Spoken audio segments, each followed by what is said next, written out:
अल्हम्दुलिल्लाह अल्हम्दुलिल्लाहि वकफ़ा वस्सलातु वस्सलामु अला सय्यिदिल अंबिया अम्मा बाद अऊज़ु बिल्लाहि स्समीइल अलीम मिनश शैतानिर रजीम बिस्मिल्लाहिर रहमानिर रहीम व इज़ क़ुल्ना लिल मलाइकति इसजुदू लिआदम फसजदू इल्ला इब्लीस कान मिनल जिन्न फफसक अन अम्रि रब्बिही अफतत्तखिज़ूनहु व ज़ुर्रियतहु औलिया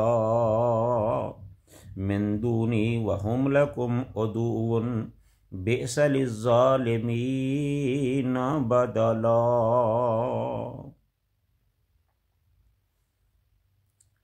हर किस्म की हम्द व सना अल्लाह ताला की ज़ात वाला सफ़ात के लिए, जो सारे जहानों का खालिक व मालिक है, सब का पैदा करने वाला है, सब का रोज़ी रसान है,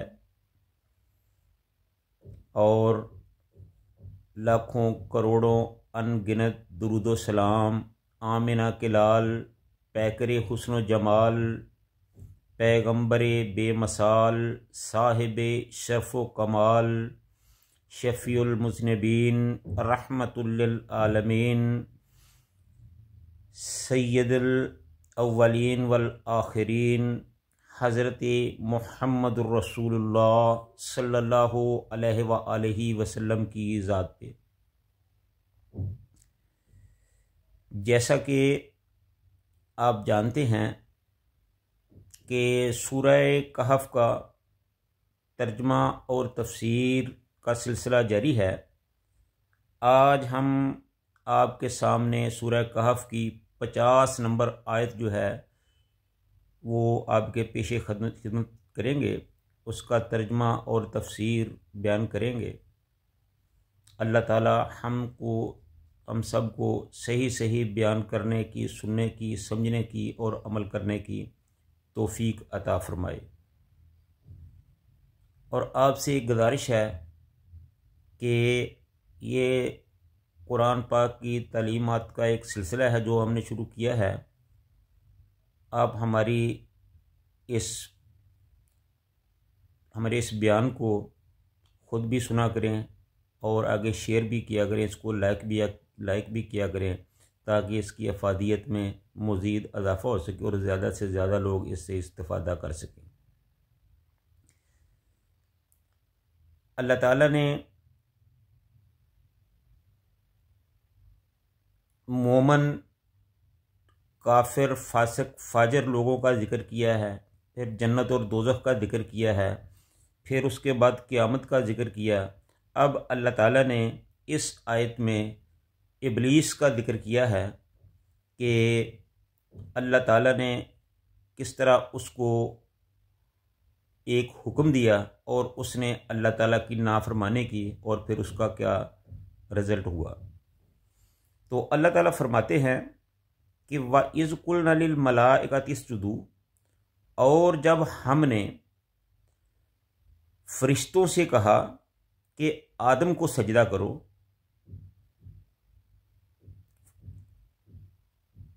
व इज़ क़ुल्ना लिल मलाइकति इसजुदू लि आदम, और हमने फरिश्तों से कहा कि तुम आदम अलैहिस्सलातु वस्सलाम को सजदा करो।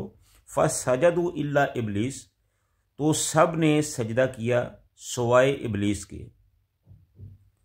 काना मिनल जिन्न फफसक अन अम्रि रब्बिही, इब्लीस नस्लन जिन था और उसने अल्लाह के हुक्म की नाफरमानी की, यानी अल्लाह के सामने इनकार कर दिया। अफतत्तखिज़ूनहु व ज़ुर्रियतहु औलिया, अल्लाह फरमाते हैं कि क्या तुम इब्लीस को और उसकी औलाद को अपना दोस्त बनाते हो। मिन दूनी व हुम लकुम, हमें छोड़कर, मुझे छोड़कर इब्लीस को और उसकी औलाद को अपना दोस्त बनाते हो। हालांकि व हुम लकुम उदुव्वुन, वो तुम्हारा दुश्मन है। बेसा लिज़्ज़ालिमीना बदला, बेसा लिज़्ज़ालिमीना बदला, ये कितना ही बुरा काम है और जालिमों के लिए इसका बदला भी बहुत ही बुरा है। तो नाज़रीन, ये तो था इस आयत का तर्जमा। अब इसकी तफसीर और तफसील आपके सामने मुख्तसरन पेश करने की सआदत हासिल कर रहा हूँ। वो कुछ इस तरह है कि वह इज़ कुल्ना लिल मलाइकति इसजुदू ले आदम, कि जब अल्लाह ताला ने आदम अलैहिस्सलातु वस्सलाम को पैदा किया तो उस वक़्त फ़रिश्तों को हुक्म दिया कि तुम आदम अलैहिस्सलातु वस्सलाम को सजदा करो। तो चूँकि जो फ़रिश्ते हैं उनको अल्लाह ताला ने पैदा ही इसलिए किया है कि वो सिर्फ़ अल्लाह की फर्मा बरदारी ही करे, अल्लाह की फर्मा बरदारी में ही लगे रहें, जुटे रहें, उसके अहकामात की तामील में ही लगे रहें। जबकि इंसानों और जिन्नों को इख्तियार दिया है कि ये दो रास्ते हैं, एक अच्छा और एक बुरा, इनमें से जो तुम्हारा जी चाहे इख्तियार कर लो। यानी इंसान का जो इरादा है वो इख्तियारी है और जो फ़रिश्तों का मामला है वो महज अल्लाह के फर्माबरदार हैं। तो चूँकि फ़रिश्ते अल्लाह ताला की फर्मा बरदारी के लिए, उसकी इबादत के लिए पैदा किए गए हैं, तो जैसे ही अल्लाह ने हुक्म दिया तो तमाम फ़रिश्तों ने आदम अलैहिस्सलाम को सजदा कर दिया। फसजदू इल्ला इब्लीस, इब्लीस ने सजदा करने से इनकार कर दिया, उसने सजदा न किया। इसलिए कि एक तो नस्लन इब्लीस का तल्लुक़ जो है वो फ़रिश्तों से नहीं था, उसका तल्लुक़ जिन्नों से था, और जिन जो है वो आग से पैदा किए गए हैं और इंसान को अल्लाह ताला ने मिट्टी से पैदा किया था। तो उसने कहा कि मिट्टी की खासियत यह है कि उसको ऊपर को फेंको वो नीचे आती है, और जो आग है जब उसके जलाया जाए तो वो नीचे से ऊपर को जाती है। लिहाजा मैं आग से पैदा हुआ हूँ, मैं आदम से बेहतर हूँ, मैं उसको सजदा नहीं करता। तो उसने अपने इस गरूर, तकब्बर और घमंड की वजह से ऐसा करने से इनकार कर दिया, क्योंकि वो जिन था और फासा का अमर रब्बे ही, उसने अल्लाह के हुक्म की सरताबी की, इनकार किया, इसलिए वो फासकों में शुमार हो गया, वो गुनाहगार हो गया, वो रांदा दरगाह हो गया। इसमें दो चीज़ें हैं। एक तो ये है कि ये अल्लाह ताला ने दरअसल जब ये कुरान पाक नाज़िल हो रहा था तो उस वक़्त उसके मुखातब जो थे वो कुरैश थे, क्योंकि कुरान एक क़यामत की दीवारों तक के लिए बाइसे हदायत किताब है। तो ये सारी दुनिया के लिए ही ये जो मुखातब है कुरान पाक, ये सारी दुनिया को मुखातब है। लेकिन उस वक्त उसके अव्वल मुखातब जो थे वो कुरैश थे। कुरैश को ये समझाना मकसूद था कि तुम जिस अल्लाह को छोड़कर जिस इब्लीस की पैरवी कर रहे हो वो तो तुम्हारा खुला दुश्मन है, तुम उसकी पैरवी क्यों कर रहे हो? क्योंकि उनका ख्याल था कि ये जो मुसलमान हैं ये कमज़ोर लोग हैं, ये इस काबिल नहीं है कि इनके साथ अपने तल्लुकात रखे जाए, इनके बराबर बैठा जाए या उनको अपने बराबर बिठाया जाए। ये छोटे छोटे गरीब हकीर किस्म के लोग हैं और हम चौधरी सरदार हैं, रऊसा हैं, तो हम ये लोग हमारे काबिल नहीं हैं कि हम इनके साथ बैठें। तो वो भी इस तरह गरूर, तकब्बर और घमंड में रहते थे। तो अल्लाह ताला ने कहा कि ये तुम इब्लीस की पैरवी कर रहे हो, वो भी ऐसे ही घमंड करता था और तुम भी ऐसा ही करते हो, तो ये सरासर गलत है। आफत ताखिज़ूनहु व ज़ुर्रियतहु औलिया, अल्लाह फरमाते हैं कि क्या तुमने इब्लीस को और उसकी औलाद को अपना दोस्त बना लिया है, मिन दूनी, मुझे छोड़कर, यानी मेरे अलावा मुझे छोड़कर तुमने इबलीस को और उसकी औलाद को अपना दोस्त बना लिया है, तुम उसकी पैरवी करते हो। हालांकि मैंने तुम्हें पैदा किया, मैंने तुम्हें नेमतें अता की, तुम्हें जिस्म दिया, हाथ पाँव दिए, घर बार दिया, सारी नेमतें तो तुम पर मैंने की हैं, और तुमने मुझे छोड़कर इबलीस को अपना दोस्त बना लिया, उसकी औलाद को अपना दोस्त बना लिया। तो यहाँ एक सवाल ये पैदा होता है कि इबलीस की औलाद कौन सी है?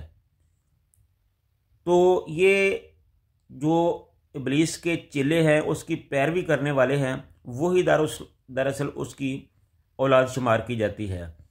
ये तमसीलन कहा गया है कि जो उसको जो उसको मानने वाले हैं, इबलीस को मानने वाले हैं, उसकी पैरवी करने वाले हैं, वही इबलीस की औलाद है, वही इबलीस का लश्कर है।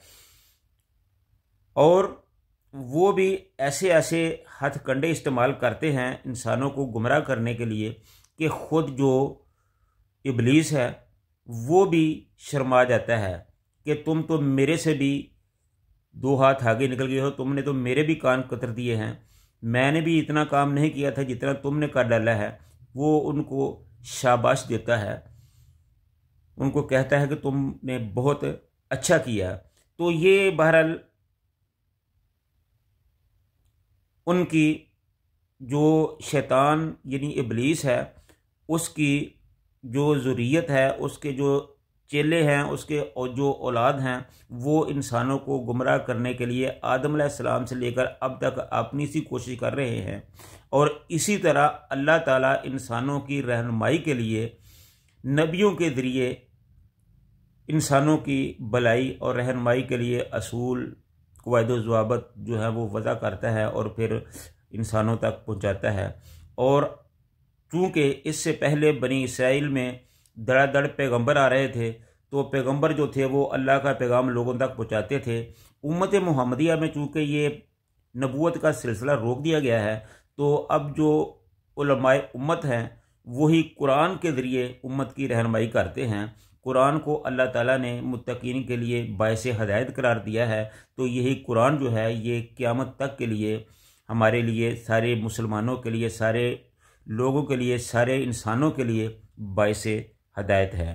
तो इसी से हमें हदायत हासिल करनी चाहिए। तो अल्लाह ताला ने फरमाया कि क्या तुम मुझे छोड़कर अब शैतान की पैरवी करोगे, उसकी औलाद की पैरवी करोगे, जो तुम्हारा खुला दुश्मन है। हालांकि मैंने तुम पर एहसानात किए, तुम्हें नेमतें दी, तुम पर अपना फजलो करम किया, और शैतान जो तुम्हें बराबर धोखा दे रहा है, शैतान ने तुम्हारे बाप आदम को धोखा दिया था, और शैतान की जो औलाद है वो तुम्हें धोखा दे रही है। तो क्या तुम इन सारी चीज़ों के बावजूद मुझे छोड़कर शैतान की पैरवी करोगे? तो ये एक किस्म की तनबीह की गई है इंसानों को कि तुम अल्लाह की फरमा बरदारी करो, शैतान की पैरवी ना करो। क्यों कि वहुम लकुम अदुव्वुन, वो तो तुम्हारा दुश्मन है, बल्कि वो तुम्हारे दुश्मन हैं। शैतान भी और उसकी ज़ुर्रियत भी, उसके चेले चांटे भी, सब तुम्हारे दुश्मन है। लिहाजा तुमने उनकी पैरवी इख्तियार नहीं करनी, बल्कि तुमने अल्लाह की हुक्मों की अताअत करनी है, रसूलुल्लाह सल्लल्लाहु अलैहि वसल्लम की अताअत करनी है, शरीयत की पाबंदी करनी है, शैतान के रास्तों पर नहीं चलना। बेसा लिज़्ज़ालिमीना बदला, और जो ज़ालिमों का अंजाम है वो बहुत ही बुरा है। तो ये थे मुख्तसर सी तफसीर थी इस आयत की। अल्लाह ताला से दुआ है कि अल्लाह ताला हमें शैतान मरदूद के रास्तों से दूर ही रखे, और अपनी शरीयत नबी पाक सल्लल्लाहु अलैहि वसल्लम की सुन्नत पर अमल की तौफीक अता फरमाए। व आखिरु दावाना अनिल हम्दुलिल्लाहि रब्बिल आलमीन।